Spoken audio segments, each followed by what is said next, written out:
Well, February is Black History Month, and all month long, ABC6 News will be highlighting some of the most influential members of the Black community here in Rhode Island.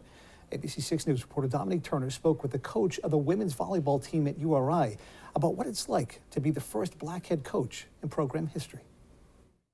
Angel Agu, head coach of women's volleyball at the University of Rhode Island, is no stranger to firsts. As the first female head coach, first Black head coach in program history, and first-generation U.S. citizen. Black history to me means prosperity. It means overcoming struggle, overcoming battles, but seeing the other side, and in a colloquial term, making it happen.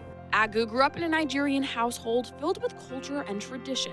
But away from home, she always looked different from her classmates and teammates. Athletically, Agu soared in a 5-year career at Atlantic 10 powerhouse, the University of Dayton, ending her career as a 2-year team captain and 4-time A10 champ, finding herself on one of the biggest stages in volleyball 4 times, the NCAA tournament. Accomplishments aside, Agu still found herself dealing with microaggressions on and off the court. Different things like, you're pretty for a Black girl, or whatever that may be, or being, put on a team just because, they assume you're just athletic and that's it. In college, I had someone say, I think you're the whitest Black person I know. And to be able to articulate at that time, at that age, what does that mean? What does that mean? Can you explain that to me? You are like a support system to how many women, young women in athletics. Even the girls who probably aren't on your team and still know you, still are comfortable with you.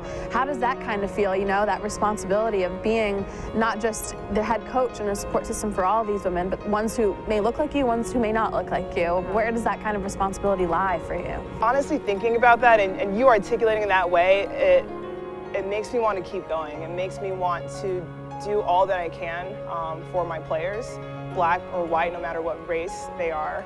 Agu says as a young athlete, seeing Black coaches and players piqued her interest and made her picture herself in their shoes one day. Historically now, I believe it was in 1966, Dr. Martin Luther King Jr. had a speech here in Keeney Gym, and ironically this is your home court. So how can you even wrap your head around something like that? I literally have goosebumps. Every single time I have goosebumps. This is our home, this is what we call our home, and so to be a Black female leading this program in a space where he kind of opened the doors for me, words can't even describe how that feels. Agu says she hopes to continue being a relatable role model for young women and young players to look up to for years to come. Reporting in the newsroom, I'm Dominique Turner, ABC6 News.